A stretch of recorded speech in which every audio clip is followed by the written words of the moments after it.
What's up, Headless Horde?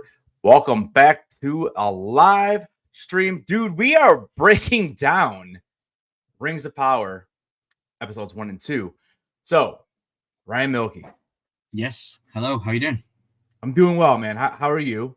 I'm good. Liverpool, bro, Liverpool won. You got smashed it out of the park today, bro. We played bloody brilliant. I nearly swore then. We played brilliant. You did.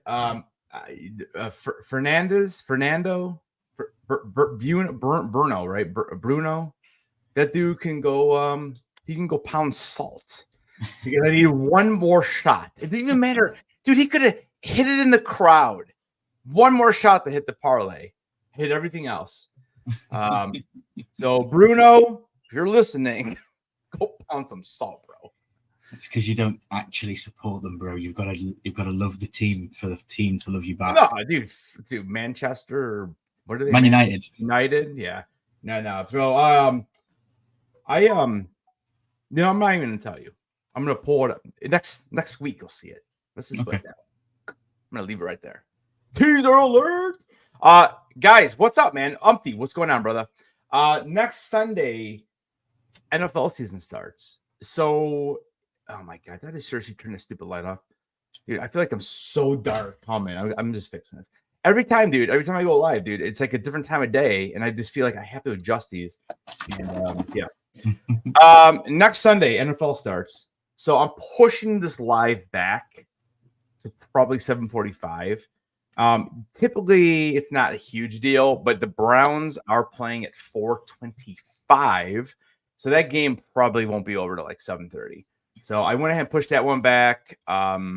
But I think the rest of them, I kind of looked at the schedule. I think we should be good for 7. So, anyways, we have some Rings of Power to talk about. Just know that next week I'm going to Ireland, so I will be in a hotel room.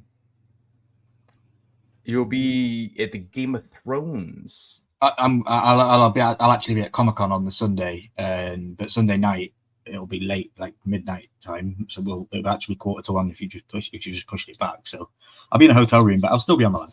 Oh, okay. So, okay. So wait.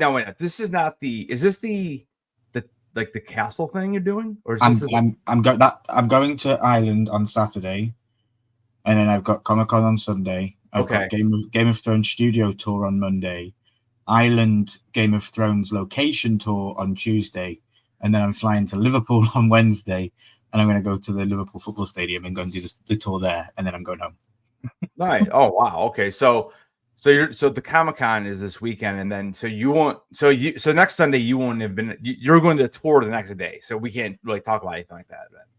Yeah. I'll be talking about the tour because I'll still be doing the Game of Thrones stuff on the Monday night, so I'll be talking about the stuff that I did then anyway. Okay. Yeah, that's awesome, man. I take some great video. I know you said they kind of don't really want. Yeah, filming is prohibited, but you have opportunities to take photographs as you're moving through the exhibits. So. Or you take a 5-second clip. Oh, I'm just trying to set up my shot, man. but that's why I also did the location tour on Tuesday, because that's like a coach that drives you all around Ireland and takes you to like Winterfell and takes you to the King's Road with all the trees that are over the road. And I actually get to go on that road. Dude, it's gonna be so cool. It's gonna be so. I can't wait. I can't wait. Seriously. Yeah, it's gonna be awesome, dude. Wow. I'm jealous. I'll be honest with you. I'm jealous. Hey Dana, good to see you. Hey Umpty. But yeah, like it's been hard for me. Back to why we're here. We're doing Rings of Power. I found it super hard to be able to take my mind out of Game of Thrones and House of the Dragon and put myself into this. But just by my own design and fault, because I was the one who chose to do Game of Thrones straight after House of the Dragon.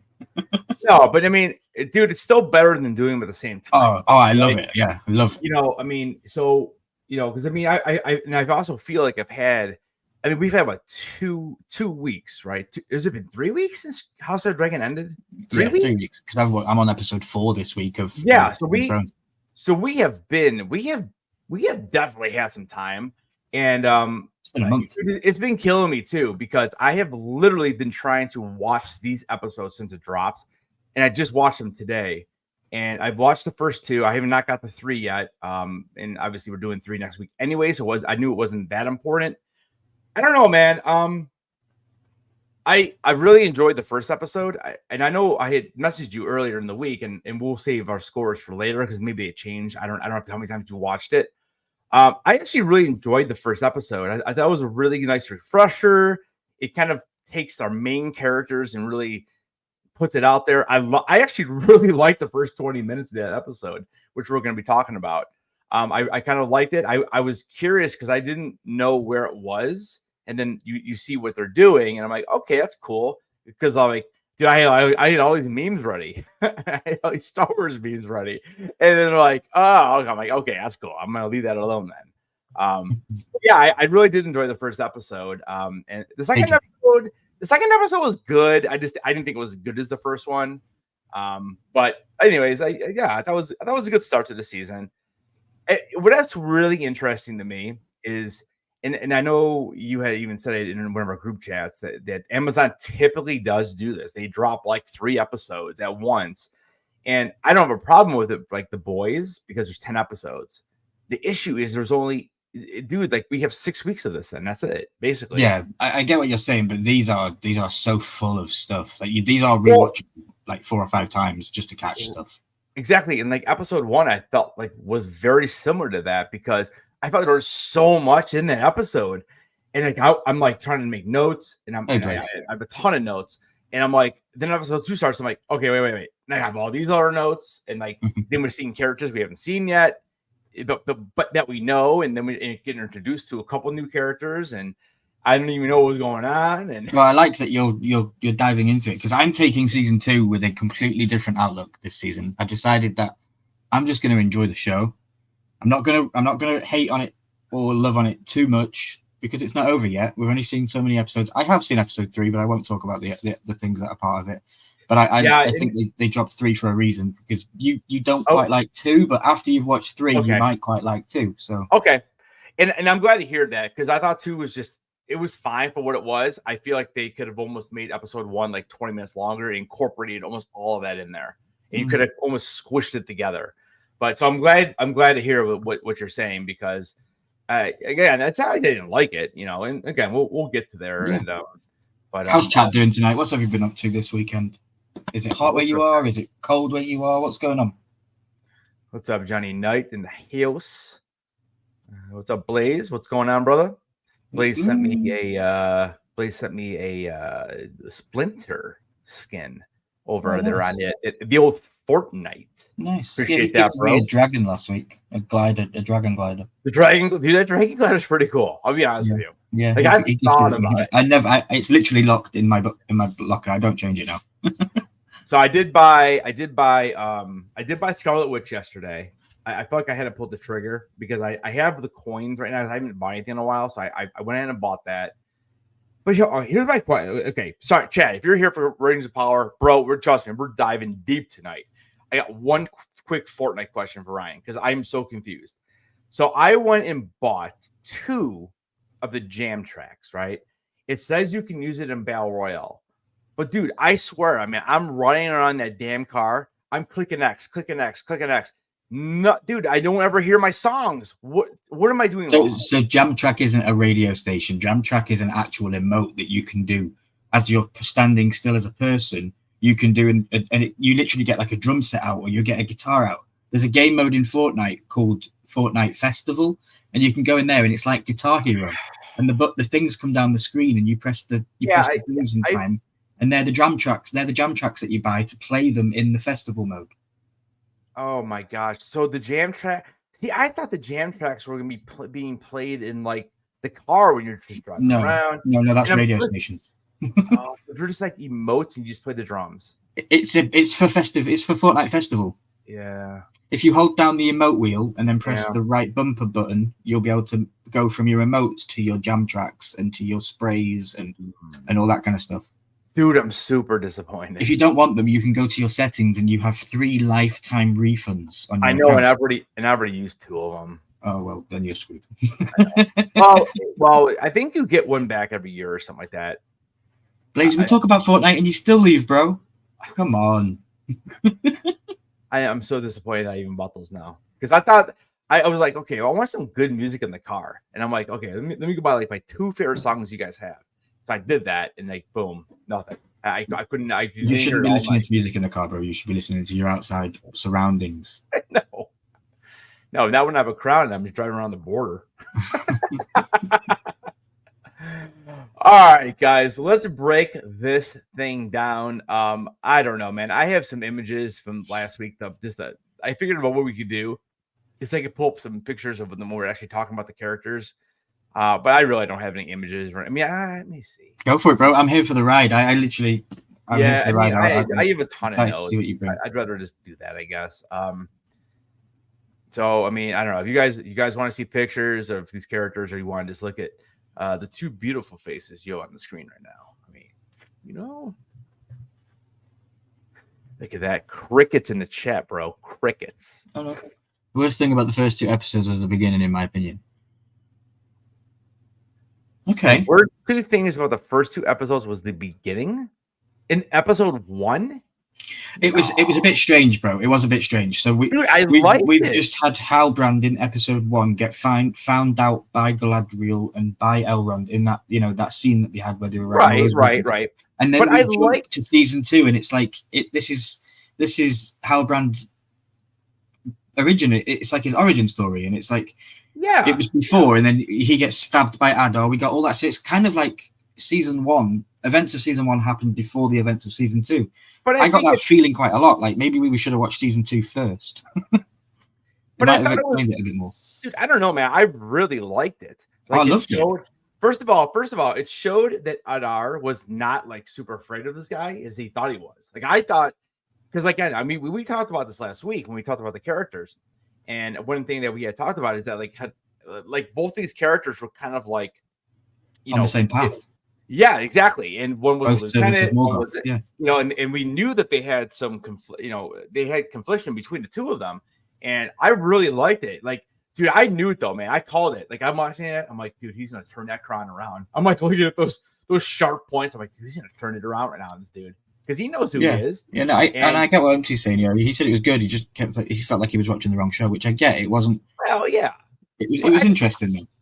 I like the goo, the crawling goo and all that stuff, and that was and dude, I had memes upon memes. I had like a Venom meme. I'm like, wait, are we watching Venom? I'm like, somehow Sauron's symbiotic. Yeah, and I'm like, somehow Sauron has returned. But then when I realized it was like before the fact, I'm like, oh, okay, I'm gonna leave it alone then.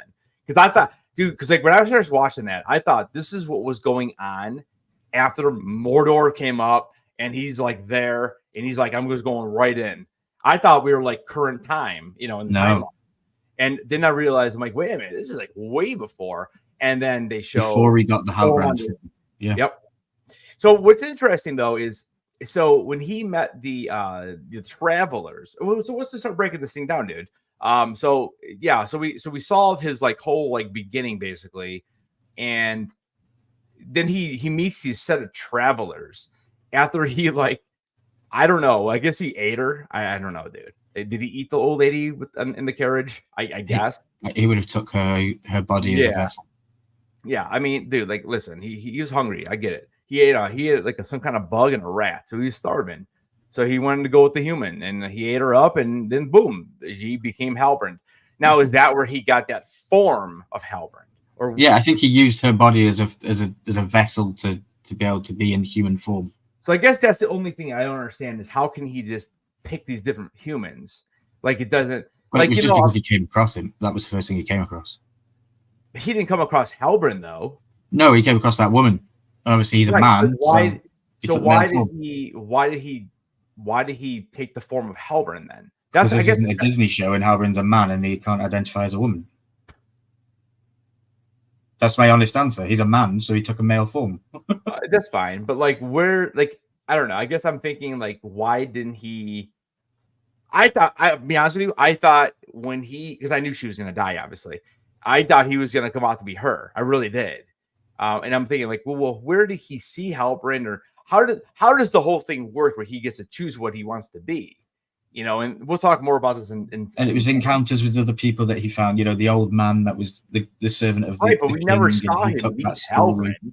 No, he took the story of the king of the Southlands, and he just kind of made up his own form. I guess. Yeah, I don't know. He was just pretending. Okay, that's fine. I mean, I was just curious on that because I kept thinking like it was like did you ever see the movie Critters? Yeah. Yeah. Like, you know, when the dudes come from space and they have the white face and they have to see somebody and then they take their form. Like, that's kind of what I was thinking on this. But I'm like, then I saw him as Halbrand, and I'm like, wait a minute, like, why would he know that? Because that technically is the first time he would have taken that form of that character. So, but yeah, again, it's fantasy, so I get it. Yeah, but, continuity for the show. If it was a woman, you would have been like, who the hell is this? We see Halbrand, we know, oh, okay, it's that guy. Yeah. Only 4 likes. Come on, guys. Hey, what's up, Kenneth? How you doing, brother? Go on, Poppin. Wait a minute. What? You 4 likes? I've seen more at a funeral. 4 likes, bros. Come on, hit that like button real quick. We'll wait. How you doing, Poppin? Good to see you, brother. How were the bratwurst, Poppin? Dude. When I was we were at the restaurant and we were just finishing up eating, and I saw him go live. I'm like, let me go pop Island and see Poppin. Dude, I swear to God, he was like drilling screws into wood. That's what it sounded like to us at the restaurant. And Doreen's like, turn that down. It's too loud. I'm like, I can't hear him. Oh, my Lord. All right. So now we're on serious business, people. We're talking serious. All right. So I have a bunch of notes. I put opening flashbacks. So we talked about that. And then we kind of already talked about this as well. Sauron betrayed. So we saw Adar betrays him during the crowning ceremony. It's so funny too, that scene. And again, I know, Ryan, I know you haven't seen Twin Peaks, but in the 3rd season of Twin Peaks, dude, wow. It was like the same scene. It was crazy when they were like stabbing him and stuff. Very, very similar to what it reminded me of a little bit. So, and then I just put in Sauron's transformation. I put he eventually forms into Halbrand after killing an old woman, adopting a new form that resembles her appearance. So I don't know. I mean, maybe that's what it was, because I didn't know like if he was taking like her and making her into like a male, so the male version of that character. That was one theory I kind of was kind of like messing around with too. Okay. But anyways, I was a little bit confused there. So, and then we did talk a little bit about how he meets he meets this group from the Southlands, and I think the guy's name was like, is it maybe Dermot or Dermot? Maybe I think it was. I thought he said it once. But anyways, it's like Dermot, and he kind of asked him to come along. And Sauron, it's funny, dude. When he met those people, dude, I thought they were all dead. I thought they were all gonna die. And it's funny because he ends up telling him that he wants to head this way and toward death, and then he does end up actually taking his invitation to come with them, and they're going to the sea or they're going wherever. I don't know if he actually says it or not, but he ends up going with them because I don't know. Why do you think so? Why do you think he went with them instead? Because he's mixing in. He's just trying to blend into just become nobody in a sea of everybody, because that's he's basically back to start now. And people found out, which again is weird because they haven't found out yet, because he did the rings he did the Anatar thing with the elves first, and then it's weird, So it's weird how they portrayed the story, because we've watched season 1 and we've seen him as Halbrand and get caught as Halbrand. Yep. But now he's walking back into the exact same place as Halbrand, and they're just letting him in. Like, you haven't done anything yet, bro. Yeah, and but there, I don't. It is weird, and I was a little confused in episode 2, and we'll get to that. Because there's a couple of things I'm like, wait a minute, did that really happen already, or have we seen that? And I was confused, and then I actually had to like go back and rewatch it, and I'm like, okay, I get it now. But it was just a little confusing when I was watching it. That's the thing with the show, dude. Like, you cannot do anything. You just can't. Like, it's so deep with lore. It is, dude. And if you check your phone for 3 minutes and all of a sudden you look up, like you're like, wait, what just happened? Yeah, it's and not. You have to rewind it. So I literally put my phone in the other room because I just can't. Like, I can't be on it. It's just there's too much going on, and there's all these crazy names that I'm still working on. But I will say one praise for the show though, and this is going to be high praise. It's the most beautiful looking television show I've seen this year. It beats House of the Dragon for what it looks like. Just some of the stuff in this show is, I pause it and I pinch myself because I'm like, wow, this is Tolkien's world visual. You're right. And the one scene, I think it was episode 2 though. Or with no, the tree. it was episode 1 with the tree. Yeah, Yeah. with the tree. I was like, this is amazing. Like, right there was more of a budget probably than like the Acolyte used. You know what I'm saying? Oh yeah. I mean, it was crazy. So then eventually we do see then we kind of catch up to current times, because then we see Galadriel swimming and Elrond actually is there not Elrond. Halbrand is on the ship, and that's what we saw in season 1. So I thought it was really cool to see kind of like what happened before, how he got there, how he actually ends up meeting her. And also it does show, although he did go with these these travelers or whatever, the one guy, again, I think is Dermot or something. We see him like he's just cold-hearted. He doesn't care. He basically lets that dude die, Mm-hmm. And well, if you think about it, he might have even controlled the sea monster and made the actual ship crash happen anyway. Like, it could all be Sauron. Yeah, I mean, that's a good point.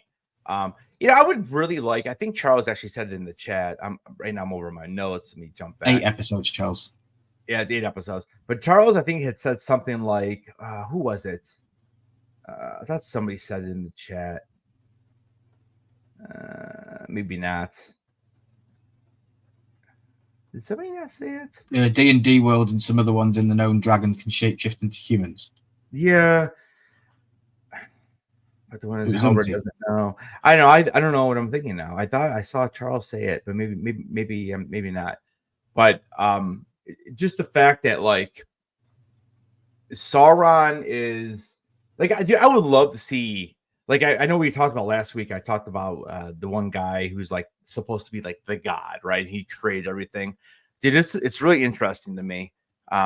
Just the whole lore now. I'm like all in, dude. Like I think after this season, I think I'm going back and watching like all 6 movies. I really do, because I want to see kind of how it started to fit together. You should read the books, bro. Honestly. Yeah. You should start. They are some of the best books to read. Tolkien is not like George R. R. Martin with a drying style. It's epic. Yeah, definitely. Pick up one of the books or do an audio book or something. So so here's my thing with this, because I've read reviews on the first 3 episodes, and other people have also said that they think it's slow. So last week I think we had talked about how many seasons we think it is. I think Ryan, you said 4. So it's actually confirmed that it's going to be 5 seasons. Okay. So it is. You're right. It's going to be a slow burn. Like, this is not going to be. It's not going to be like I don't know, man. What's a show that like the show that comes up to me right away is like the show 24 with Kiefer Sutherland. Like, that show, action every episode, and then every episode had a cliffhanger. Like, that follows him, doesn't it, for the entire 24 hours of a single day? Like, we're spanning multiple thousands of years across this season. Right. Exactly right. And that's the thing. Like, you have to develop the characters. Like, I feel like just in that 20-minute opening scene in the first episode, dude, I seriously think that Adar got more character development in that 20 minutes than he did in all season 1. I really do. I was so confused. I was so confused who this character was who he even was in season 1 until toward the end.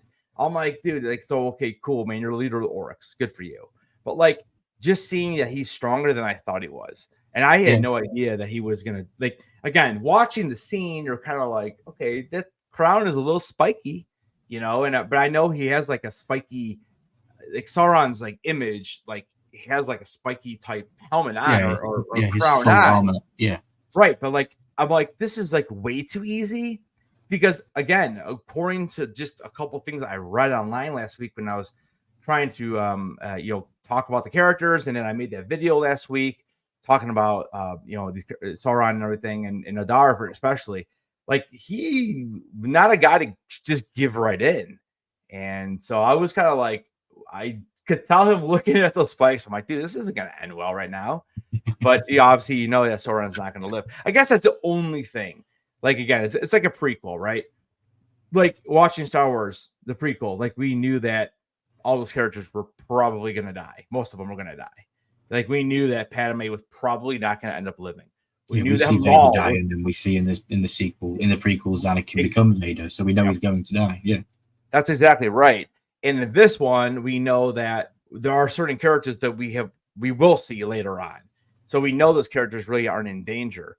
But yeah, I have that thing with Isildur, because I know Isildur has to have kids so that Aragorn can be born eventually. So when he gets in danger now, I'm like, well, he's not going to die because he gets to have, Aragorn has to come around. So yeah, it does hurt a little bit when you have all the knowledge of the lore, but but it works too.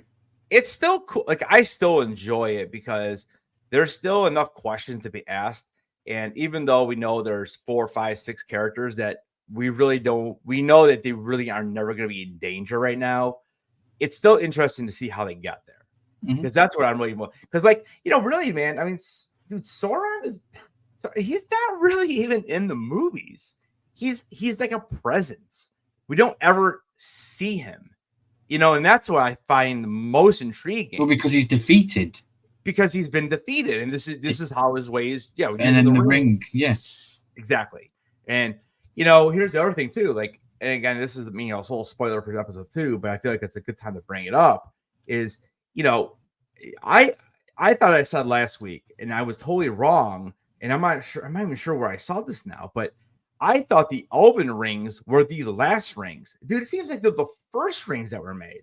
Yeah. That's why I'm saying it's confusing, because the Elven rings were the first ones to be made, and then it was supposed to be for the men, and then the dwarves, and they did it differently.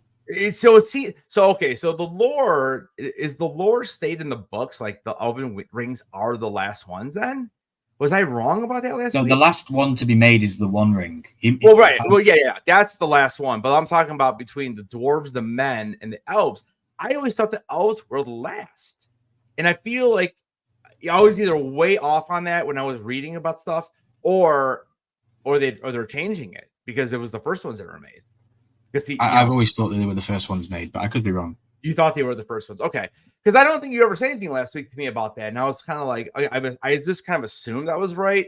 But again, it's hard, man. Like when you read stuff online, it's like you never really know. Yeah, I don't do it. Even on Lord of the Rings Wikipedia page, it's, again, anybody can type that stuff in, and as long as it's approved, you just never know. So there's a very select few Tolkien lore like YouTubers that I'll watch that I know that aren't going to give false information or aren't going to go on their own tangents. They're just going to go off facts, that what were written in the book to what's different in the show. Yeah. So moving on through the episode, we have Elrond. So we see Elrond finally again, and it's been a while, and Galadriel's there, and he basically, we kind of see her chasing him on the horse, and we're like, oh, look, this is she's trying to grab the rings. Yeah, like, oh, I'm like watching this. I'm like, oh, look at this. This is funny and cute. Well, I didn't realize how important this actually was, because she's trying to grab the rings from him, because he believes that Sauron actually did something to the rings. He doesn't want anyone to even have them. So then we kind of see him jump off this waterfall, which is very wise of him, I believe. I honestly think it's very wise of him for his own elvish race to know that the Dark Lord Sauron had some sort of twinkling and touching to do with these rings. Is it really worth risking losing our own humanity and our own existence in this world for the possibility that these rings work? And thankfully they did, but it is still I like that he was skeptical. So my quick question is, because when I was watching this, I could not quite remember who was all there when Halbrand was still there. What I thought not Gal. So Headless, you are correct. J.R.R. Tolkien's Lord of the Rings, the 3 elven rings were amongst the last rings to be forged. Who said that? Humpty. Yeah, I mean, that's what I'm saying. Like, I could have swore I read that, because I know I brought that up last week. But again, I don't have a huge problem. Like, if it changes the story a little bit, just to make viewers who have watched it. But again, I can also understand how you guys are pissed, because it's the same kind of thing that we talked about with House of the Dragon. House of the Dragon and changing law, yeah. So I thought that's what I read, and then I was questioning myself, because when I saw what happened, and then we saw episode 2, I'm like, oh, wait a minute, no, I thought they were the first ones. It sounds like they are the. I'm sorry, I thought they were the last ones made. It sounds like they're the first ones because we see what happens. I'm remembering the sequence at the beginning of the movie when she's talking, and I think it ends with the 3 elvish rings together. Yeah, and then it pulls away. Yeah. So okay, so my question is, so when they're making the rings in season 1, and we see it's Galadriel and it's it's Halbrand, and then Jesus, what is his name again? Celebrimbor. Celebrimbor, thank you, Celebrimbor. So is it how does Elrond know that? Because it sounds like in this episode, it sounds like Elrond knows that he's Halbrand is Sauron. Because he picked up the scroll from the waters in the season finale. Oh, thank you. You're right. That's why. Oh, yeah, okay. That's why. Dude, I rewatched season 1 before the show, bro. It was killing me, and I didn't watch any like recaps. I just kind of I wasn't really paying attention during the recap of the show. But you remember the scroll and the whole argument. I do. Now I remember him bringing the scroll. He drops. Yes. Okay. Thank you. I was like, man, how does he know this?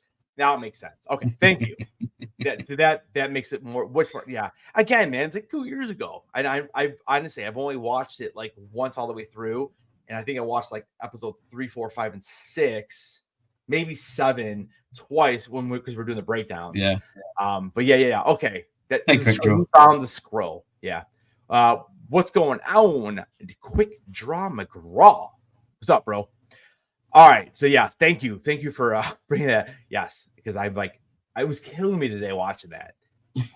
So yeah, my man, he jumps off the old waterfall there, and which is kind of a homage to his mother, because in the books his mother does that, and she's famous for it, and she grows wings and she flies. Remember me telling you about Elrond's mother had wings in season 1 last year? I was telling you about the lore. Yeah. Kind of like they took that from his mother and gave it to Elrond, so it's pretty cool. Yeah. Nice little, if you know kind of thing. What's up, Reef? Good to see you. Yeah, and I mean, and again, just to kind of recap there, Elrond wants to destroy the rings. He doesn't want them. He thinks they're corrupted. Galad and Galadriel insist that they need them to protect Middle Earth, and not only to protect Middle Earth, honestly. It's to allow the Elven race to continue. Yeah, keep London going because it's dying. All the leaves are falling. Right. Exactly right. Next up, we kind of head back to Halbrand, and this is his new encounter with Adar after everything we saw. And this is when he arrives in Mordor and he confronts him. And it's funny because they make it seem like Adar doesn't. It's Adar, right? Is it Adar? Adar, yeah. Adar. Okay. They make it seem like he has no idea, but like there's still like some couple scenes. I'm like, dude, does this dude really know who he is? I think he knows who he is, but I mean, as we go through the episode, he obviously does not know who he is. And he basically, Halbrand basically hints that Galadriel is forging this weapon, and he basically is saying that Sauron is actually part of his involvement. And Adar's like, he doesn't really know what to believe because he thought he killed him, Yeah. Yes, he's making an enemy out of a friend out of an enemy through an enemy. Yep. And so he basically gets imprisoned for the most part, and that's pretty much that scene. I don't know, man. You know the dog scene? The dog scene comes in a little bit. I have a little note. I have a little note that says Ramsey. That's my note. My note says Ramsey. Hey, Spartan knowledge. It says can't wait for the next episode. Yeah, I can't either. Yeah, I mean, I'm on 4. I'm waiting for 4. So yeah, I have not watched 3 yet. I'm probably gonna watch 3 tomorrow, and then that way I can catch up with 4 when it drops, and be good to go. So, dude, I'm with you, Spartan. Completely with you, bro. Listen, dude, like it. I don't know what is wrong with people. And I got people still telling me like, oh man, Acolyte's better. Like, Ryan, I mean, Acolyte, dude, like really? It was terrible. I mean, dude, we talked about this on Saturday night. I mean, I was going crazy about Amanda Sandberg, or whatever her last name is, Steinberg, whatever, and that little stupid video that she posted, and that was ridiculous. Dude, I was so frustrated. And listen, I mean, like even Umpty said, you're a little on and off with this, right? I get it, dude. Like I do, but I feel like in this show, you have to develop the characters, and this is what we did not get in Acolyte. Like, what character in Acolyte you're like, oh man, I hope they don't die. Like, I mean, I would say the only character that I'm a little bit annoyed with in the show is Poppy, because she pops out of nowhere. Like, I'm like, okay, what is that about? But her character might be the worst character in the show, and she's still not even that bad of a character. In Acolyte, like I just didn't care about anybody because there's no development. And although maybe the season did not start off with a huge bang, I still like the first episode, Ryan. I don't know, man. And dude, I'm trying to make it as we talk. Let's just put it that way. So if I feel a little distracted, I'm trying to make something kind of funny. I don't think I'm going to get it done by the end of the stream though, because it's a lot of work. So I might save it for next week, and then we'll kind of revisit our ratings. Yeah, I don't think I can do it. It's hard. Umpty does let us know that in the text, Celebrimbor made the Elven rings alone because he was suspicious of Sauron, so they were never touched by Sauron. That's in the context of the book, and obviously we know that he was part of them in the first season. So it's interesting how they changed that. Yeah, because they definitely said that they were not touched, or at least that this is what Galadriel said. She's like, well, he had nothing to do with it. He never touched them, but it doesn't mean he doesn't have some type of say on it, because influence. Thank you. Influence was the word she used. So, but yeah, I mean, I don't know. I think the show looks absolutely phenomenal. Amazing. I mean, again, dude, like okay, well, we're talking about this next anyways. We'll talk about this. So the next note I have is the stranger and Nori. So we see them walking through the desert, and he's being haunted by these visions of homesickness, or a sense of homesickness. And then all of a sudden they're joined by Poppy, who helps them guide to what is it? I think it's called Rune or something. Is it Rune? Yeah, Rune. Okay. In the west or the east. Yeah, and she had a map or whatever. But originally Sauron went to the east to Rune to gather his resources when he was defeated. Okay. So that's in the books. So they're introducing the places to us. So I like it. They're building the world out. So again, I mean, I might be starting to mix episodes here a little bit, but the water, when they find the water, that's episode 2, I believe, right? Yeah. Yeah. Well, I'm just gonna say, like, even when they are walking through the desert, like, I'm just thinking in my head, right? I'm trying to go back to like Kenobi desert, right? Again, to me, Kenobi seemed like you're like listen, like we have this like 10 foot by 4 foot beach. Let's film right here, guys. Where this, I feel like they're in the freaking desert, dude. Yeah, bro. I feel like they're in the desert. That's what you get for filming on location and having a proper budget. Right, exactly. Like, it just looks so much better. It doesn't look like they're on some freaking soundstage and they're like, oh, here, dump a couple pounds of sand over here and we'll just use it. Like, it's just so much different. It's just so much different looking to me. I don't know. I agree with Spartan. They said, this season is very fast paced in the last season, but people are still finding reasons to hate it. I completely agree. I think this season's running quite quickly. I don't think it's slow at all.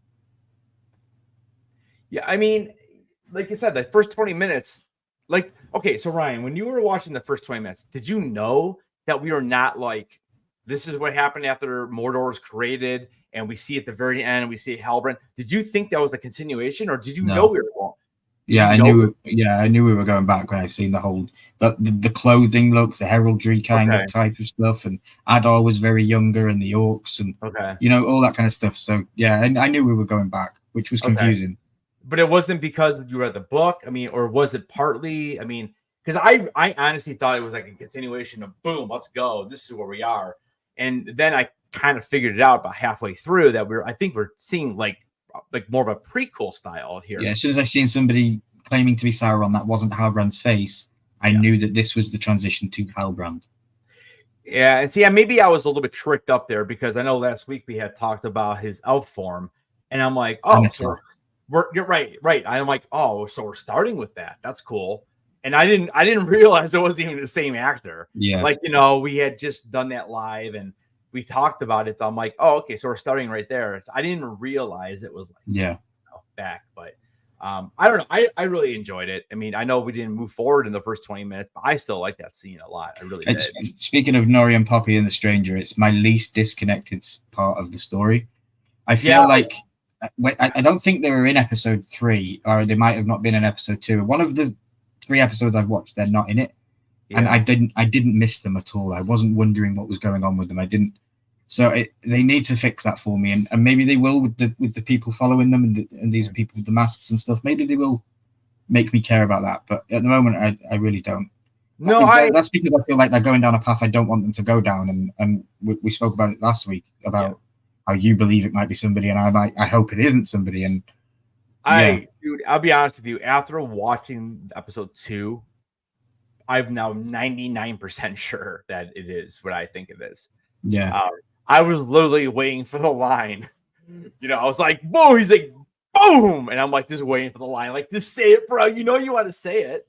I'm still holding hope that that he and the other wizard could be a blue wizard. Okay. Because in the writings, the blue wizards failed at their task. They didn't succeed their task that they were there to do.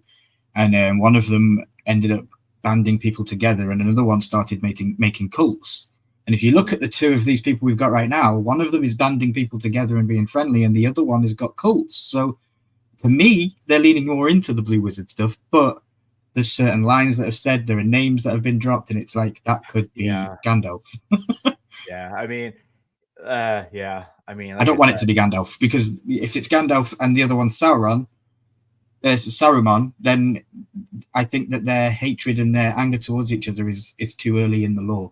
Because Saruman they say he was the greatest and wisest of the wizards, and he was the one that turned his back on us, and that was in the 3rd age. We're currently in the 2nd age. Right. So you're thinking if they make the Dark Wizard Saruman, basically. Well, that's what they're good. If they make this one Gandalf, they have to make him Saruman. Yeah, and I keep thinking the same way you do. I hope that. So listen, I do want him to be Gandalf because I think it makes sense for the story. I don't want the Dark Wizard to be Saruman because I know that they are technically friends. Saruman I don't know. Turns his back on the whole Wizarding Order in the right, and I don't want them to change that part. So hopefully that's like this totally a different wizard. It's another antagonist basically, and it is what it is. And hopefully maybe we get like some shocking like thing or something with Saruman, like maybe at the end of season 2 or 3 or something like that. Where maybe then he comes into play. But I really hope I would rather have him.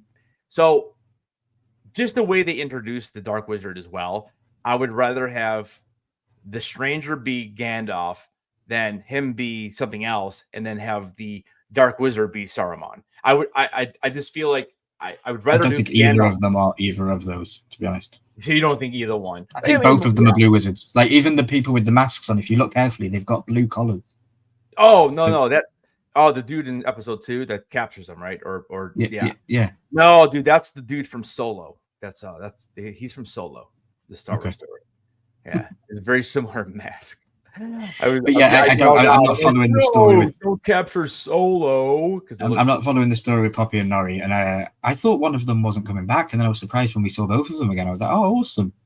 But I do feel like it's a constant rip-off to Frodo and Sam. Like the bit I don't know her name. I do apologize, but the bigger of the 2 girls turns up, and it's like Sam when he goes, "You ain't going alone, Mr. Frodo. This is the furthest I've ever been from the Shire." It felt like that kind of.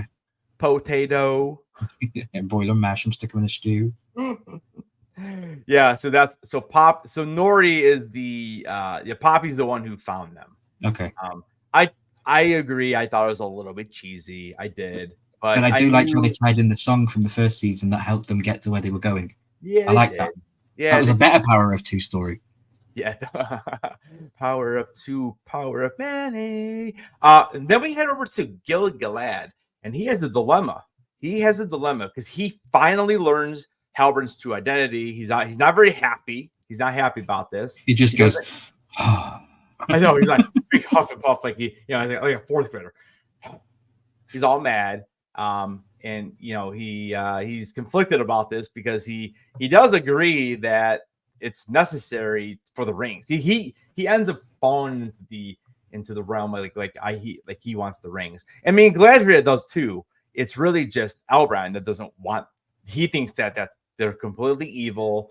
And Elrond, Elrond, and he wants to destroy them. I mean, everyone else is kind of he takes them somewhere to be destroyed. Right, and he's like, everyone else is like, free rings, let's go. We get a little bit of a connection or a little bit of a reveal here before we head over to one of our new characters.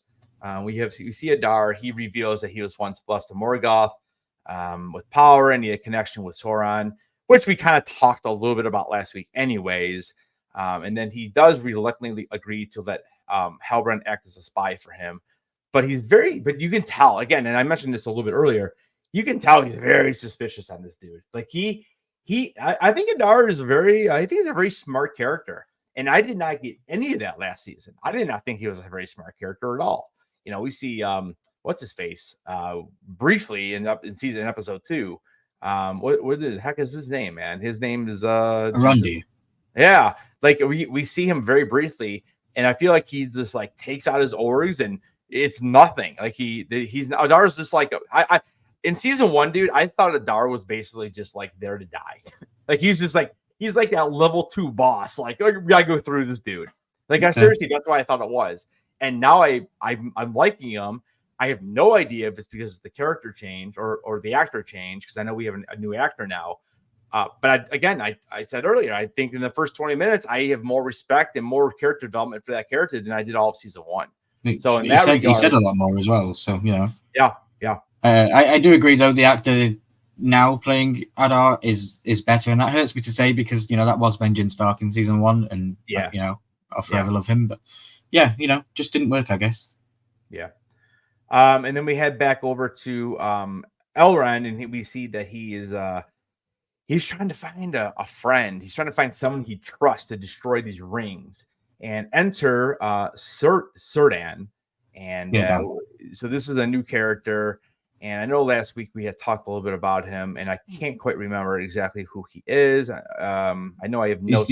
He's the oldest of the elves. The oldest of the elves, and there was something else with him too, wasn't there? Is he harbor master or something? Harbor. Yeah, he's a harbor master. That's what it was. He's like a ship master, harbor master. So basically, he's there. He's kind of just questioning him, and he's telling him about the rings, and he kind of he wants him to help him destroy them. So Círdan is basically giving him these directions and coordinates of how to where to go. But you got to also remember he's the oldest of the elves, and he wants to get back to Valinor. He wants to go to the land of forever living, and he's close, and he's been waiting longer than any elf to get there. And we see him looking at that fantastic shot out into the open waters, and you see the lights of Valinor in the distance. And I think it was a perfect 2 and 2 make 4. Like, you want to go on a voyage, I need you to take these and destroy these. You can do this thing at the same time. And I think he was tempted because something in the water stopped him, didn't it? So and the reason why he's in the water to begin with is because we have all the elves show up. Galadriel shows up with Gal Gadot. Or did I say Gal Gadot? Gal Gadot. Yeah. Oh my god, dude. Gil-galad. Gal Gadot. I mean, it's like the same person, isn't it? But we see them show up, and Galadriel asked, he's like, let me go in there and talk to my friend. And dude, as soon as she walked in and you didn't see Círdan anymore, I'm like, okay, that dude is long gone. Like, he's talking to her, and so we find out that he goes off on his own, and so they've lost the rings again, and we see him on a little ship, and he's about to throw him over. I'm like, okay, the rings are gone, and of course, I don't know what he hits, some kind of wave, or what exactly did he hit here, or was this? I think it was just some sort of higher being stopping the rings from being destroyed. And that's the other thing I kept thinking. I'm like, is something else stopping it? Or was it literally like a bump in the road? You know, it was fate that was to make these rings not be, and throwing them in the water, that doesn't destroy them. No, but I guess he's getting. You're right. It wouldn't destroy him, but they would just be lost forever. But it would be. It would Gollum be lost. found a ring in the water once. That's true, but they would be lost. It'd be hard to find. And he kind of drops it, and he's like, "Oh, look, it's half open. Let me just open up the bag really quick." And it's really, I think, the first time then in at least in television / movie lore of Lord of the Rings that we see the rings, what kind of power they have over humans. And well, he's an elf. Well, okay, elf human, yeah, over a being, I guess. I at least on screen, this is kind of, I feel like, the first time. And did they have that effect because Sauron has interfered with these? Because in the book he hadn't. So is it because he had interfered with them that the elf was drawn to the power, or it was, that's an interesting topic. It is, or could it be that he maybe now understands why they were made, and if the elven race is really in trouble, maybe he's like, well, these are my people, and I'm not going to just destroy them. So I mean, there's a couple different ways to go with it. And what I'm really curious, Ryan, is not that we always need answers. We don't always need answers, but I would love to have an answer on what exactly happened in that boat. And I need to rewatch it. I did rewatch it twice just to kind of see if is he bumping into something? Is it a wave, like you said, or was it some type of magical force? I don't know. In divine intervention, it was something. Right.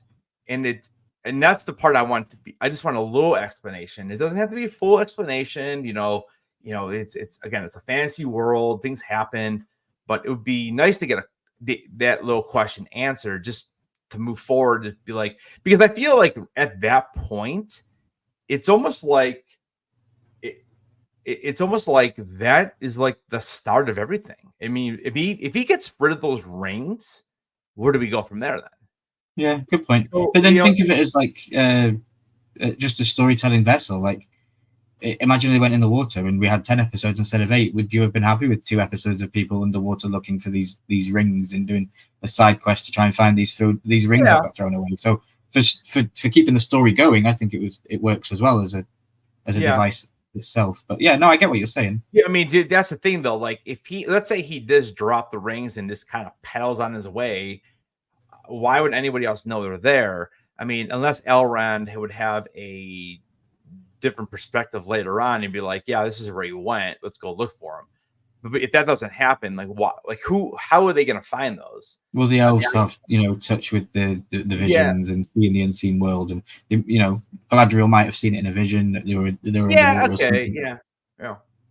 There's plenty of ways to do it, but I just like it was just to answer your question. Probably it was. For me, it was just a way to move the story forward and to keep it going. Yeah. I mean, it's kind of like, when Luke Skywalker throws his lights. There you go. Tolkien was a devout Catholic, so I definitely think there is elements of that in his work. Interesting. Okay. Divine intervention. Yeah. All right. Gosh, we've been on here an hour almost, and we were not on the first episode. All right, we're going to keep moving here. So we have, what's my next point? Oh, okay. So the elves are mourning and we have a rebirth. So the elves are preparing to leave Middle Earth because basically they're Linden. It's Linden, right? That's kind of like where they're at.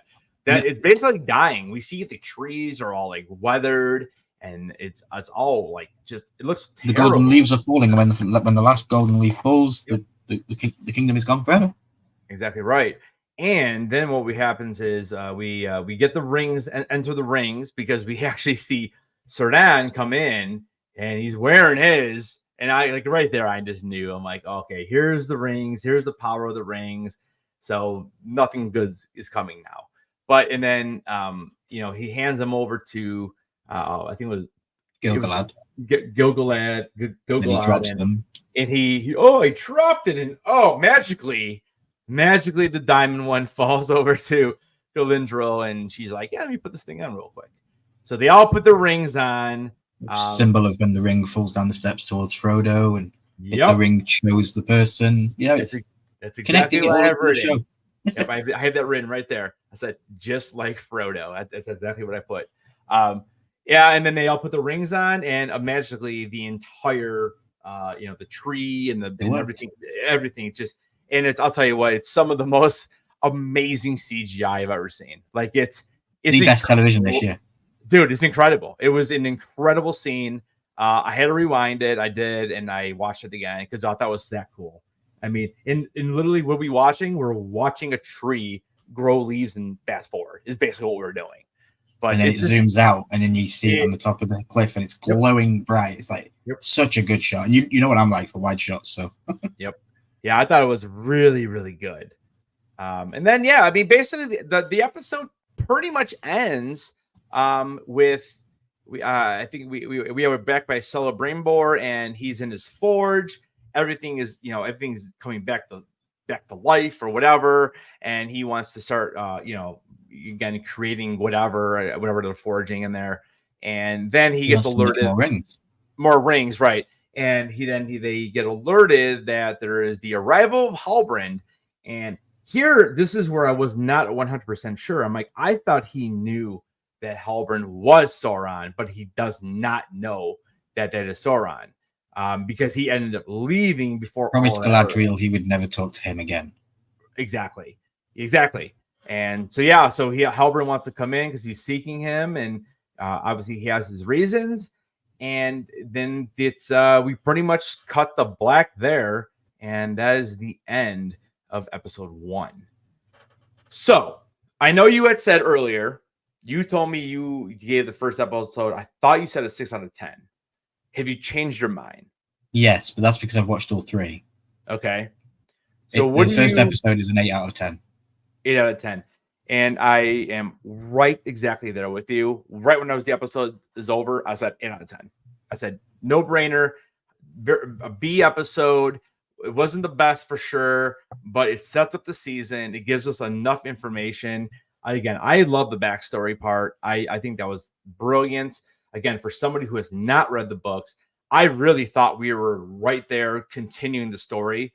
And I had all my Palpatine return beams ready to roll, but let's go. And then all of a sudden I saw that it was like before the fact. I'm like, I can't use any of that now. But yeah, I think 8 out of 10. I thought it was good. I thought it was a really good episode. It was great opening to a new season. Yeah. Chat, let us know what you guys think about the first episode. Toss a number down there. And we're going to go ahead and start going over to episode 2. We'll see if we can't knock this out one out of here in like 30 minutes, because I know we've been already an hour. We've only talked about one episode. So episode 2 is called Where the Stars Are Strange. And I love the opening, dude, because we finally get to go back to Khazad-dûm, and we get to see our boy Durin. And we both love Durin, and Durin is looking good. Yeah, his beard is looking amazing. We see Disa, and they are basically they're kind of adjusting to their new life, because if you don't remember, his father, King Durin, I guess it'd be King Durin III, I believe, he stripped his son of his title. So basically, he's kind of living the life of a dwarf, a regular dwarf. He's out there mining and the Prince Pauper. Yeah. And then I guess during I think they spent a market trip or something, right? They were doing something. They were just shopping, in the market. They were just shopping, right? And Disa kind of sensed she feels the vibrations because she resonates with sound, and sound is vibration. Yep. And this is kind of where Mount Doom was built, and it reached it. All the shaking and earthquake stuff happened to reach the Dwarven Kingdom, and we saw the bridge get destroyed by this huge boulder coming from the ceiling. It kind of hurt my soul, dude. I was a little bit sad because Khazad-dûm is the most majestic looking place ever. It is so damn gorgeous.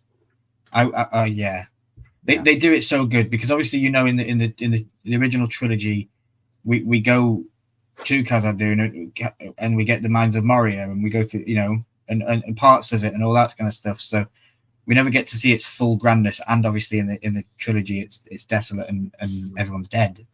So to see it now in its full rambunctious full life. It just looks brilliant. Yeah, it's so good. Yeah, it really hurt me. Like, man, I was crushed when that boulder comes through the walkway or whatever. Yeah. I mean, I remember, dude. I remember that. I've been teasing that from the season 1. Yeah, I remember that shot from season 1, and yeah. Umpty said he would give the first episode 9 out of 10. 9 out of 10. I love it. Yeah, and I agree. It's hard to rate it myself. Yeah, I mean, I after I watch episode 3, maybe episode 4, maybe, and again, these scores can always change, because we are going to be rating these on a Gandalf scale next week when I have my thing done. So okay, stay tuned. All right, so we got so we have that, and after that we kind of head back to Linden. Galadriel is there, and she's now having these visions with her ring, and again, very Frodo-y, I guess. She's always had the visions. Well, she's had the visions, but now she's having visions. I feel the, like the rings enhance the rings enhance the wearer's abilities. Enhance them, and she's having more, I guess, troubling visions. I guess because I mean, she is definitely like out of it too. Yeah. But what else? So we got and she's sitting there kind of arguing about Sauron's goals, and she's arguing with Gilgalad. Gilgalad. I don't know why I keep saying Gal. It's Gilgalad. She's kind of arguing with him about what Sauron's goals actually are, and do these goals include like just conquering everything? Again, think of just your basic, your bad guy like Darth Vader or Emperor Palpatine conquering the galaxy. So, yeah, I don't think that people know that because the One Ring was made in secret. What do you mean? The One Ring to rule them all, Sauron made in secret without anyone else's knowledge. Well, right, but I'm saying I don't think that they know his intentions are true. I don't think that they truly know his true intentions. Well, yeah, and that's kind of what they're arguing about. Right. Yeah, that's I'm just kind of, I guess I said it's basically the same thing I'm saying. I just say it like I said it like way too many words. And now I'm gonna mess his name up, dude. I've looked this up so many times. Pharazôn? What is it? Is it Pharazôn? No. So she requests permission to visit Celebrimbor in Aragon. Aragon. Okay, Aragon. Dude, honestly, I've looked at Eregion, but it's not Eregion though. It is Aragon or something. Isn't it? I don't know, bro. There's Eregion, Aragon. There's loads. I've looked it up so many times, and I get so many different ways to pronounce it. Like I've looked it up on Reddit. I've looked it up on just like having them, Google tell me how to say it. So many different ways to say it. And that's why some of these words, man, are just like ugh. Yeah. But anyways. So she requests permission to visit Celebrimbor there. Gilgalad refuses, fearing that she's going to be basically vulnerable to Sauron's influence because he was right under her nose. And he's it's Eregion. What is it? It's Eregion. Eregion or Eregion? Yeah. Eregion. Eregion. Eregion. Eregion. Okay. Eregion. Sorry to cut you up. You were no, dude, I'm glad. No, I'm glad you told me because like and I'm actually making a note right now because some of these I just forget. It's the Elvish realm. So Eregion, right? Eregion. Yeah, I have the spelling. I'm just trying to like spell it out phonetically. Eregion. Okay. That way I at least have it, so I can reference this back. It's funny because I was actually in the process of making a list of all the words I didn't know how to say correctly 100% of the time, and I was actually getting ready to do that, and then my wife was like, "Oh, let's go to dinner." But anyways, yeah. So he kind of refuses her because he thinks that she's influenced by this dude because she is. Yeah, I mean, she hung out with Halbrand for how long? And we even see at one point, I think it was in this episode, that she's having a vision of like, I almost thought they were about to kiss. Like, don't even get me going on that stuff because that's stupid. That was stupid. Well, I mean, I think it's maybe just showing that she's definitely like under that spell or under, I mean, there's nothing wrong with having like that romantic portion of it, because it makes sense, because they did spend a lot of time together. They did get close. I seriously, before I knew he was Sauron, I thought they were gonna I would have guessed that they were probably gonna be a couple at some point. He shows that dream, doesn't he? Saying, I can make you the most powerful queen ever, and they have that vision in the water where they're both standing together. Exactly right. That's exactly right. So, and then what else we got? So we kind of, I think we head back to Auregion, and Halbrand is still denied entry, and he refuses to leave. So Celebrimbor, so he makes it rain. yeah, exactly. So he's like, okay, bro, here, have some rain. And yeah, so then that's pretty much what that is. Now, then we head over to this dark wizard dude. And this was weird and interesting. So the dark wizard has these followers, right? And they're hunting the stranger. And he calls them, is it Istar? Now, Istar. Now, is that just like, is that like a name of like what they call wizards? Or they are Istari is like the what's the word, like the, I can't think of the word that I'm trying to say, but Istari, all of the wizards are Istari, so it's like a general term. So again, so am I right on that then? Is like when he says that, it's like he's basically like, well, this is what we call wizards in our lore or whatever. Okay. Yeah, it's like black speech. Yeah. Okay, there you go. So that's what I kind of figured, but I know, because again, I'm watching this with the subtitles on, right? And I see the word pop up, and I'm like, wait, what? What is this? And so that's what I was kind of thinking, because again, that's something I rewind to make sure I get the context of it. That's the way I was taking it. Yeah. That is what they call wizards in. Yeah. Gandalf is Istari. Yeah, all the wizards are Istari. Okay. All right, so cool. I'm glad I was on board with that. Then I was right there. But anyways, they're hunting. Yeah, they're hunting the stranger, who we still don't know his name, and they believe that capturing him will allow them to harness the power that he does contain. And so they're kind of out, and he says his. I think did he actually call her the acolyte, or what did he call her? Did he say acolyte? I was like, I had to take a second take on that. I don't know if he said acolyte. He said something, and he's like, oh, it's like, why do you think, or maybe she goes, why do you, or somebody there says to him, why do you, maybe it is him. It is him. The dark wizard says, like, why do you think you can capture him? You're just a human, and my acolyte or my apprentice or whatever he says couldn't do it. And dude, I had to laugh. I thought this was the cheesiest line of the first two episodes. My man goes, well, I'm just gonna threaten to kill the Harfoots. I'm like, bro, you're a genius. I laughed. I thought it was cheesy. I did. And then he does remind me of that one orc in the original trilogy that is he plays so many different characters. Yeah. He's a famous guy, and he's always the funny guy in it. It's like the two pirates in Pirates of the Caribbean that are absolutely dumb. It's that kind of satirical humor.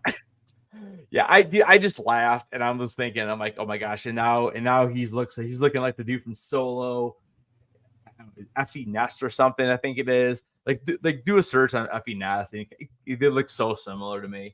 I kept calling him. Oh my gosh, dude. Oh wait. Oh god, what is his name?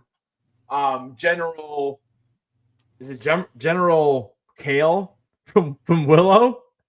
Oh yeah. With the stupid mask. I'm like, oh my god, I just want to see someone smash half of the mask off, bro. Yeah. I kept calling him General Kale from Willow. I kept calling him. I'm like, but it was a little cheesy, but yeah. So that's really the only scene we get with this guy, and I mean, he does look like it's Christopher Lee, right, who plays Saruman. Yeah, dude, he kind of looks like him. I mean, it's kind of. It's Mance Rayder, right? That was Mance Rayder. Yeah, it's Mance Rayder. Yeah. So I like him. I'm curious to see where it's gonna go. I hope it's not Saruman. I just don't want it to be. I want it to be somebody else. I personally think with the introduction of him, he has to be a blue wizard. I think that even look at those guys, they've got a blue thing around their neck. I just think it is, but I could be proven wrong. Yeah. It was crazy because like when he first got introduced on screen, I was like, "Ah, this dude looks like a badass. I like it." But then you get all the goofiness with it. Like I didn't know what to think. It's kind of like the first time we get introduced. Again, I'm a Star Wars channel, Game of Thrones channel, so I'm always going to relate to those two shows. The first time we got introduced to Captain Phasma. Like Captain Phasma was coming out all silver, looking like a badass, and we find out that she's useless. And it was kind of like that to me a little bit. I don't know. Okay. I mean, and you obviously know. I mean, so is this character in the book? So you kind of already know, or no? No. He's a dark wizard, so no, it could be a blue wizard. Okay, so it could be more. It could be several different characters. I literally think there are only 2 references of the blue wizards in Tolkien's entire writings, and then when just before he passed, or I think it was as he was passing, he changed some of it, and that's when I said earlier on how he changed some of the lore to that the blue wizards failed their first they failed their reason as to why they were on there. Yeah, and I think that's where we could be going with this story. I think the Stranger and this Dark Wizard could both fail in this season. And, then we get introduced maybe later down the line to the likes of Gandalf and other people, We'll see. And again, I don't have a huge problem with it. I mean, again, I'm not a big book reader. Like, I will read the book to compare it to something I've watched. But I'm not usually the guy who's going out to read it and then go watch it. Because when I watch it, I don't want spoilers. And I've always kind of been like that. See, I wish one day you can find something that you read first, and then it gets adapted, because then you'll have that understanding, and you'll be able to be like, okay, do I like it this way or that way? Because when you read a book first and you don't know the story, you make up what these people look like in your head, and the way it works, and then it comes on screen, it's different. But well, right, that's the thing. Like I have the vision of them actually on screen, and then when I either listen to the audiobook or read the book, you're right. Sometimes you get different descriptions, but I'm still thinking of those actors as these characters. And you're right. Sometimes it doesn't fit. Sometimes it does fit. Yeah, that's why I'm so excited for Harry Potter, because I'm going to completely forget about Daniel Radcliffe and Emma Watson and Rupert Grint. I'm going to dive straight into the new people that are going to play Harry, Ron, and Hermione. I mean, because that's very straight to the books, I mean, you're going to forget about Emma Watson. Yeah, bro. Yeah, past that now. But, the Outcast Creative, someone clearly saw what Hot D was doing and said we need more political throne room action, so they added a ton of stuff which feels very forced. I kind of disagree. So I'm assuming you're talking about episode 1, the very beginning. I don't know. To me, it's a lot different. But I don't know if it's episode 2 or 3 when we get with Faraz on. We see Adar on the throne when. Well, no, was that episode 1 now? I think it was episode 1. He's already been captured at that point.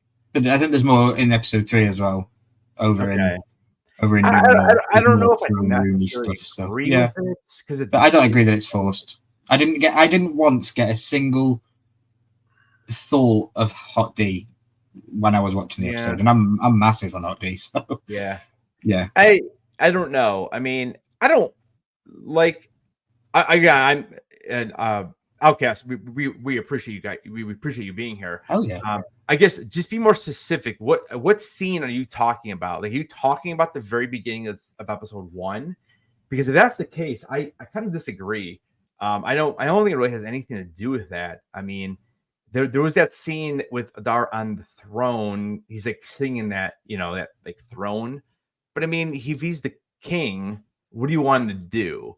And I don't know if there's there's definitely not that conversation that we get in House of the Dragon or Game of Thrones. There's no in-depth conversation. I don't know.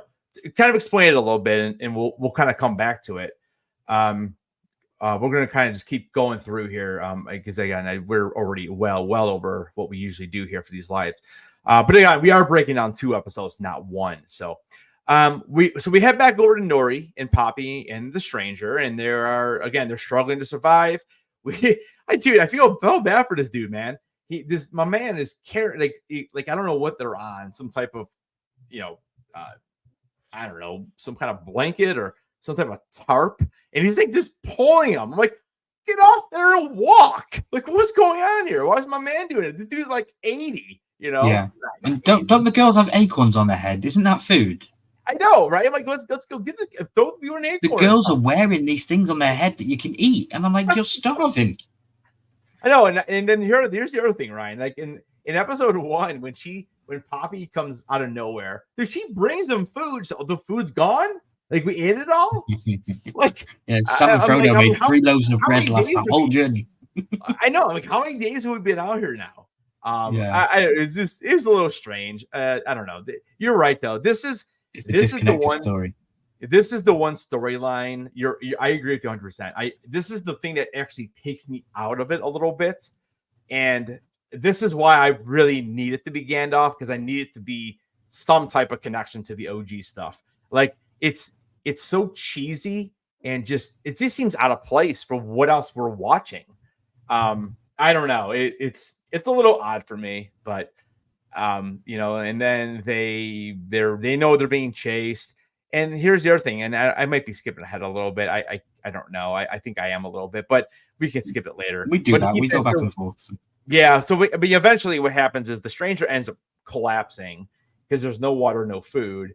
And then they drag him. And then I think it's Poppy makes like a silly little comment like, oh, you think it's for someone who didn't eat. Why would you waste so much? Again, it a little bit takes me a little bit out of it. And I know some of the hobbits had like their quirkiness a little bit. I just don't know if these characters have earned the right to do that, because I don't know how much I like them. You're situated in a Tolkien world that is set thousands and thousands of years before modern civilization that we know as human life today, and bringing in topical jokes and comments, it does definitely deflect you away from being fully immersed in the situation that you're supposed to be in. Yeah. So it's a struggle, but I get it. You've got to cater to all aspects of people watching, and this is on it's on Prime, so there is, kids can watch it as well, and they've got to have that connection. Yeah, I know like Sam was always like that, and I guess they made Poppy kind of like the comedic, relief character a little bit in the show anyways. But I feel like, I don't know, there's something with the screen time, and I just don't really like her character that much. I mean, and it's not like it can't change, because there's definitely characters in the original Lord of the Ring trilogy I don't like, and by the end, I'm like, if I was going to say anything was forced, it was Poppy and Nori being forced down our throats like Sam and Frodo. That's what I would say would be forced.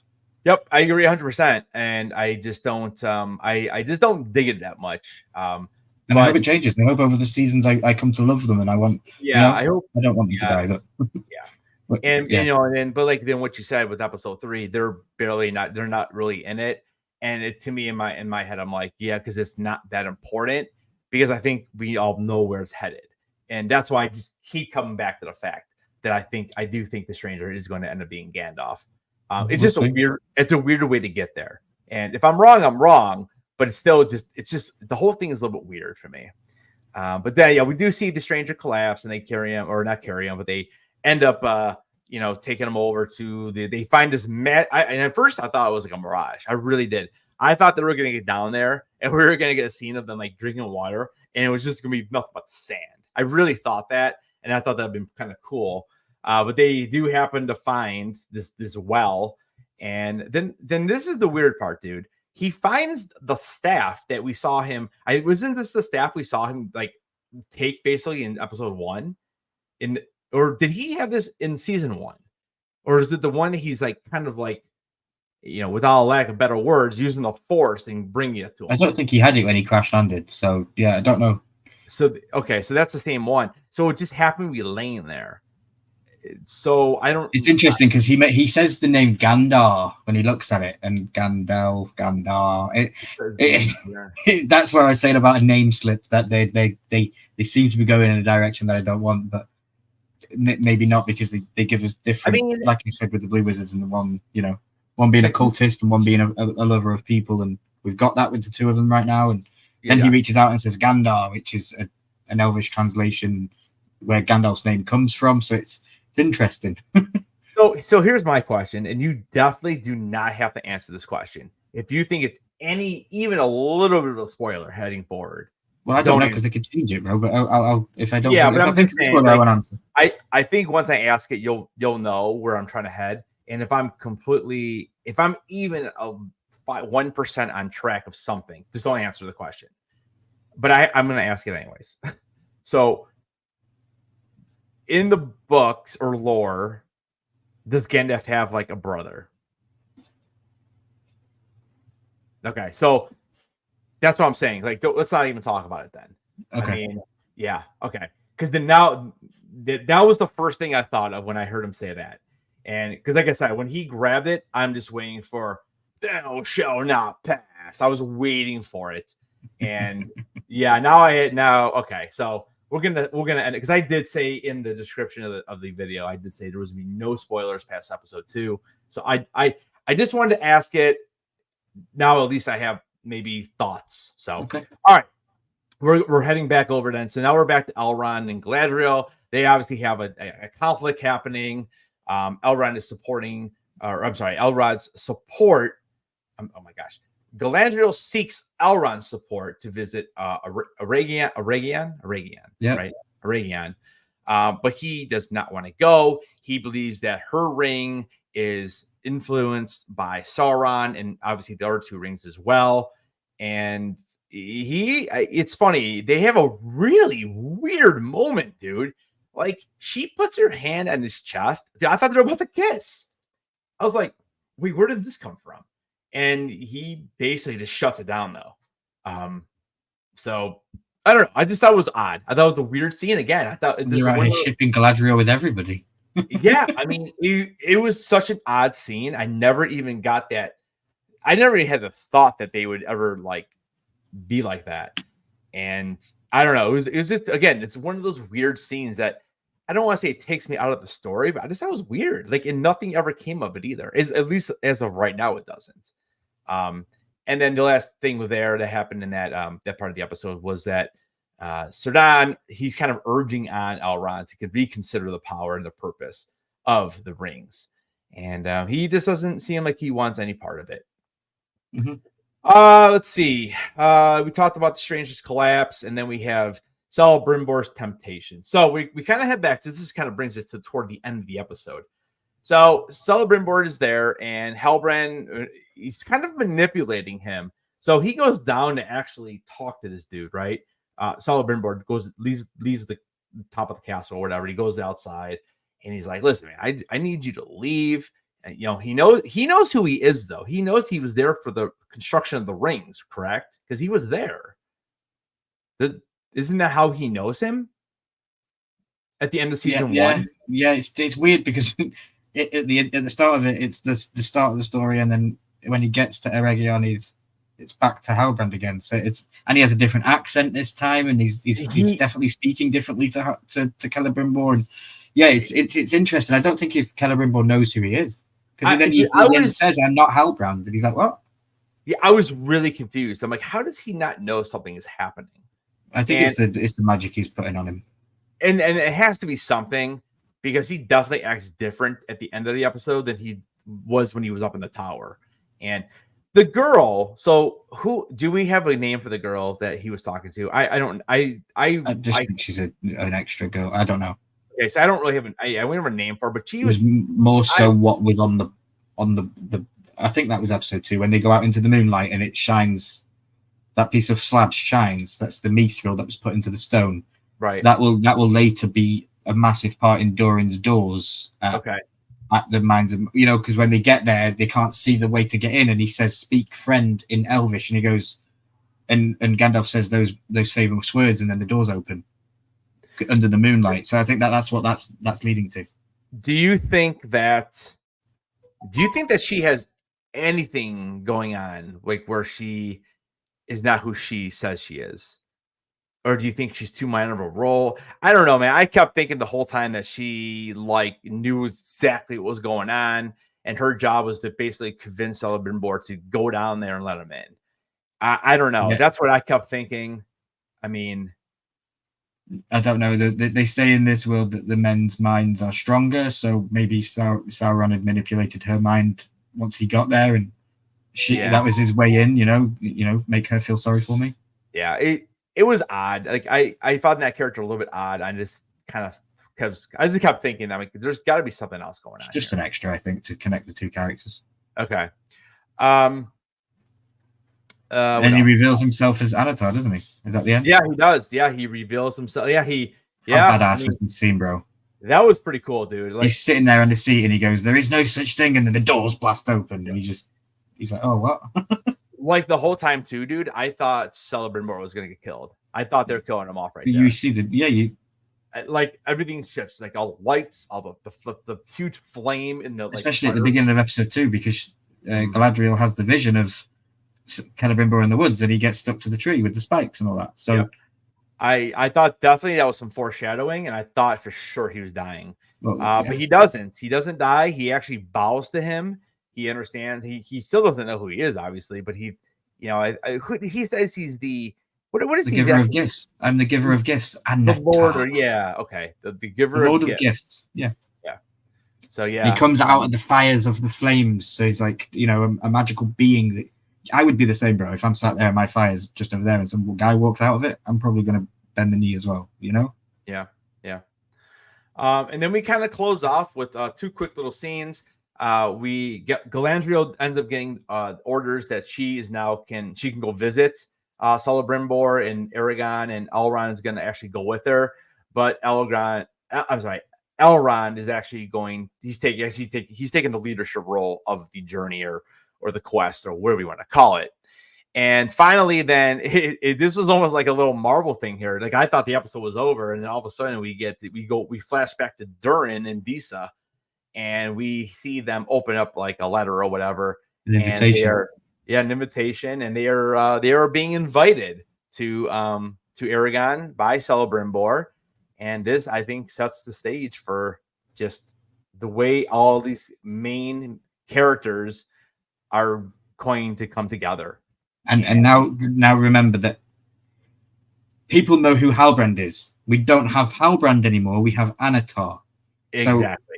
That's the difference. Elrond doesn't know who that is. What's her face doesn't know who that is. Yep.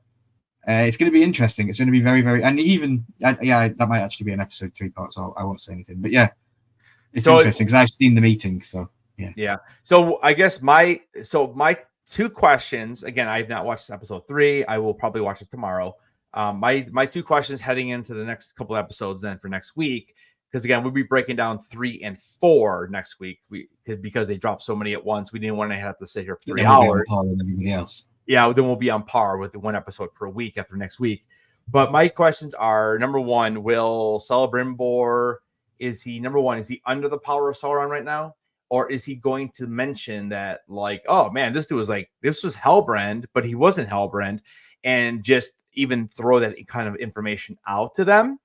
And if he doesn't, is it because he's under the control of him, or is it just at this point? Is it? I don't want to say he believes he is Anatar. He was the giver of gifts. He came from the fires. He's under that whole gospel spell. I guess I'm just curious to see, will he even mention that? The guy that they knew when they were doing making the rings, that he ended up turning into this god or whatever. It's interesting. You'll wait till you see episode 3. There is some interesting dialogue parts with people questioning who this guy even is. Yeah. I've never seen this guy walking around here, but who are you? And Anatar says certain things to the main characters. Right, and he's an elf too. It's even stranger. How do they not know this guy?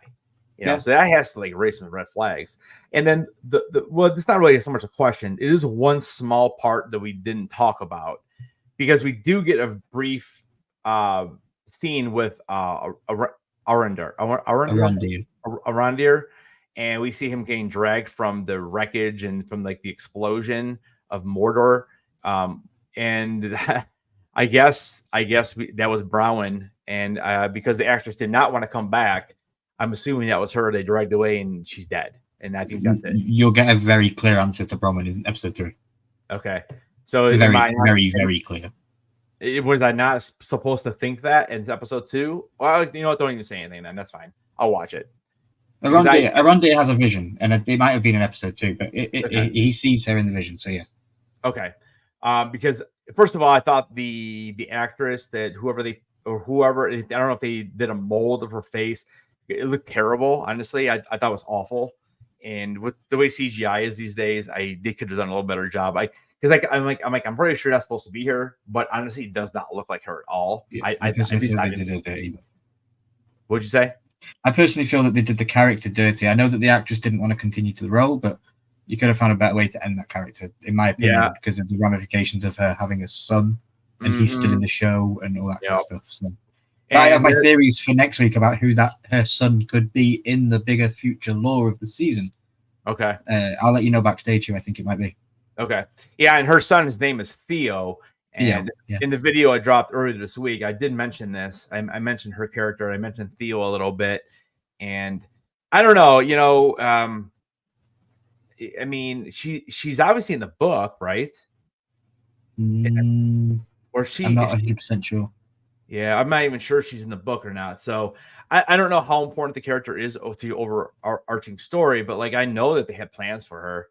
I mean, they set up some pretty good stuff in season 1 with her, and I don't know. It's pretty unfortunate. I mean, I don't know why they didn't just recast. Like, I'm sorry, but like you find a brunette and you're good to go.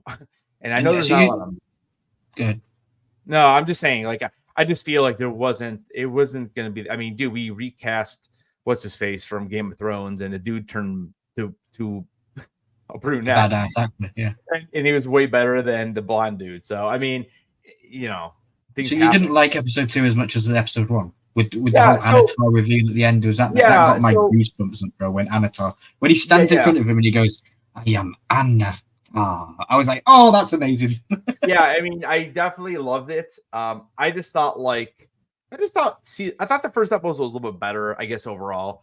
But it's not like I did not like the second episode. I would say I would give the second episode. So listen, I would say the last 15 minutes of the episode was probably like a 10 out of 10. But the rest of it was just a little bit more, again, like I kind of said earlier, I kind of feel like you could have taken that first half an hour and blended it into the first episode and made it like 15 more minutes instead of watching a half an hour and made it the first episode longer. I don't know. But I still liked it. I would give it like a 7.5. So I'm still right. I'm par on the first episode, 8 out of 10. So you're okay. I mean, we're pretty close. So if you guys want to let us know in the chat what you gave the second episode, let us know before we get out of here. We're probably gonna be out of here in about 5 minutes or so. So yeah, I mean, episode 3 again. We'll talk about next week. I'm gonna watch it tomorrow. I'll probably be messaging you, and I'll kind of get your thoughts a little bit because I know we really won't talk. Because remember tomorrow. So tomorrow, guys, Ryan will be live at 8:30 Eastern, 7:30 Central. They are reviewing all of the Game of Thrones, starting from season 1. They are now on episode 4. Bastards and Broken Things. That's right. And typically I would join. I'm going to join tomorrow if I can. I have a fantasy football draft actually at 8 p.m. So if I can get out of there before you guys are off, I would definitely jump on. And then every Monday, that's what we're doing over there on Ryan's channel. So you guys can just do a quick YouTube search at Ryan Milky 14. And you can even say hi in the chat. So yeah, definitely. And yeah, and then next week we'll be back here on Sunday again a little bit later. It will be 7:45 is what time we'll be on, and we'll be breaking down episodes 3 and 4. And I will have my episode 1 and episode 2 videos come out this week, probably Monday and Wednesday, that review them. And then I'll have my episode 3 probably come out before we actually go live, just to kind of keep, kind of catch up a little bit. Episode 3 will probably come out either Friday or Saturday. And then we'll be live talking about 3 and 4. And yeah, we'll be off and rolling. And, we got about 5 more weeks of this. Is that accurate? Yeah. Yeah. And that'll kind of take us into like October, and we have Skeleton Crew then coming up toward, I guess it's gonna be dropping in December. But we're not going anywhere. We will still be here every Sunday night. Usually we take a week off in between our our breakdowns or whatever. Regularly scheduled content. Yeah, regular content, and we'll just come hang out, do whatever. And but yeah, so again, there's been a bunch of new people in the chat tonight. Appreciate you guys hanging out tonight. Check out the channel memberships. $2.99 a month helps support the channel. I do bi-monthly giveaways, special videos. We have done hangouts. We haven't done one in a while. I'm really trying to get to 10 members so I can do monthly giveaways. And also it makes it easier to do like game nights with just channel members, because sometimes what happens is, I have 7 or 8 channel members right now, but like we try to do it and there's like 3 people that show up. So it's way more fun when you have like 6 to 8 people show up. So I'm just trying to build memberships on the channel. And again, all that money goes right back to you guys anyways, because of all the giveaways I do.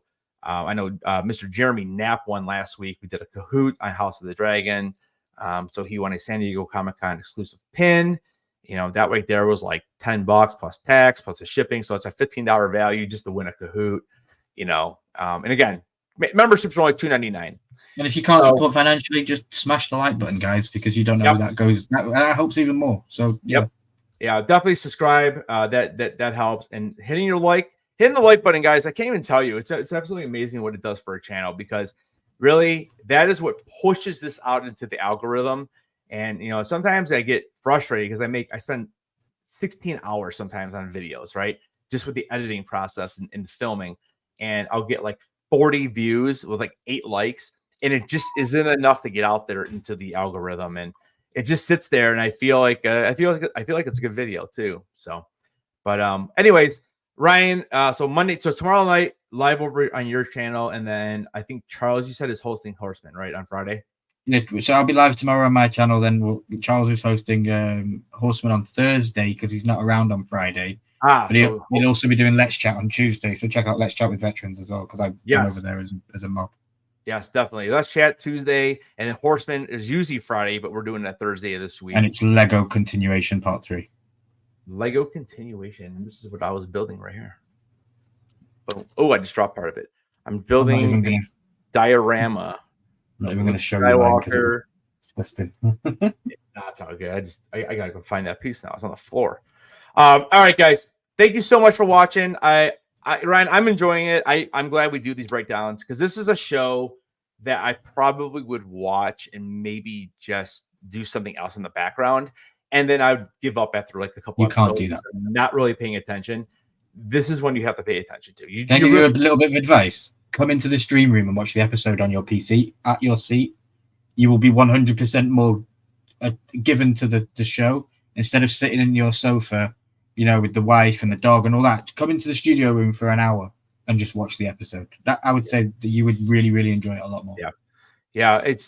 And like today, my wife went shopping, going grocery shopping, and I was just like, this is the perfect time to do it. I can just focus. I actually left my phone in the other room because I did not want to grab it. And I enjoyed it. It was a good 2 hours. I wanted to continue, but I knew that knowing that we're gonna watch it, talk about it next week. I wanted to be able to watch it by itself and really kind of pay attention, and I'll take some notes and all that kind of stuff. I watched 1, 2, and 3 within. It was the night that they dropped, and then I put them all on my pen stick, and I've watched all of them on the big screen now as well. And but I'm away next weekend, so I needed to watch everything and make sure I know what was coming, because then 4 is going to come out on Thursday, and I probably won't watch 4, but we're talking about 3 and 4 next week, aren't we? So I probably will watch 4. So 4. Yeah, they drop on. Is it Thursday night or is it just Thursday or Thursday at a certain time? I can't remember. I get them at midnight on Thursday my time, but I'm over in Scotland, so. Okay. Yeah. All right, guys. Again, thank you so much, everyone in the chat. Appreciate you guys hanging out tonight. Ryan, thank you so much for hanging out so long. I know we were a little bit longer tonight. All right, for Ryan, I'm Headless. Guys, keep those heads on, stay milky, and we're gonna see you guys in the next video.